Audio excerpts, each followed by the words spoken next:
Diamonds and Toads. Once upon a time, in a quiet little village at the edge of a forest, there lived a poor widow and her two daughters.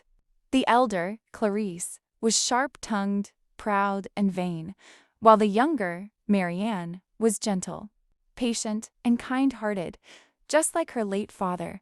Their small cottage, covered in ivy and wildflowers, glowed golden at sunset, yet inside it was filled with discord. The widow loved her elder daughter blindly. Clarice was praised for every word and excused for every cruelty. She wore ribbons and lace even when there was barely bread on the table. Marianne, in contrast, wore plain mended dresses and did all the housework, fetching water, tending the fire, and caring for their little garden. Her mother's harsh words were constant, but Marianne only answered with quiet grace. One scorching summer afternoon, when the sun blazed fiercely, the widow found there was no water left in the house. "Marianne, go to the well beyond the orchard," she ordered sharply. Without complaint, Marianne lifted the heavy jug, tied a kerchief over her hair, and set off down the dusty road, shimmering in heat. By the time she reached the old stone well, Marianne's arms trembled with weariness. As she rested, a faint voice called, "My dear child, might I trouble you for a drink of water?" An old woman stood nearby, parched and weary. Marianne smiled softly, drew fresh water, and offered it with both hands. "You must be thirsty, ma'am," she said kindly.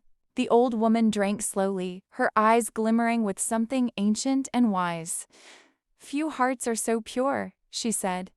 Then, before Marianne's astonished eyes, she shimmered and changed. Her rags became silver silk, and her face shone like moonlight. "You have shown true kindness," said the fairy. "From this day forth, each word you speak shall bring forth flowers and jewels, the mirror of your heart." When Marianne returned home, her mother scolded her for being slow. "I'm sorry, mother," she began, and from her lips fell roses and diamonds. The widow gasped, gathering them greedily. "Where did these come from?" she demanded. As Marianne gently told her story, more pearls and blossoms fell with every word until the floor sparkled with treasure. The widow's eyes gleamed with greed. "Clarice, go to that well at once and do exactly as your sister did," she said. Clarice frowned. The thought of walking in the sun disgusted her, but the glitter of jewels quickly changed her mind. "Very well," she said with a toss of her hair, and set off down the road. At the well, the same fairy appeared again, now disguised as a beautiful princess. "Good day, dear child," said the fairy. "Might I have a sip of water?" Clarice scoffed. "Do I look like a servant? Draw it yourself if you're thirsty." The fairy's eyes darkened. "Then you shall be rewarded according to your heart," she said softly, and vanished. Clarice returned home, smirking. "Some old fool stopped me," she began, and at once a fat toad dropped from her mouth. Then another, and another. "What is this?" she screamed, but snakes and frogs poured forth with every word. Her mother shrieked and ran from the house, horrified at the sight.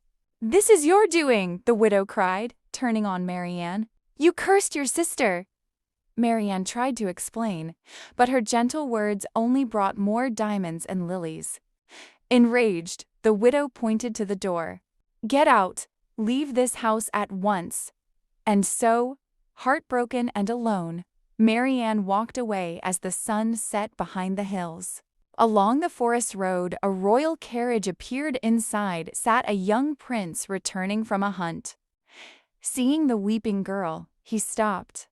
"Are you in trouble, fair maiden?" he asked kindly. "No, my lord, only sorrow," she said, and pearls and lilies fell from her lips. The prince was amazed by her grace and the magic of her words. He brought her to the royal palace. When she greeted the king and queen, diamonds scattered across the marble floor. The court gasped in awe. "Such beauty and humility," said the queen. The prince bowed before his parents. "If she will have me, let that be her reward." And so, the kind-hearted Marianne became the prince's bride. Back in the village, misery took hold. The widow's greed turned to madness. Her treasures lost their luster, and her cruel daughter was driven from every door. Clarice fled into the forest, cursed and unloved, until she was never seen again, though some say her voice still croaks from the frogs by the old well.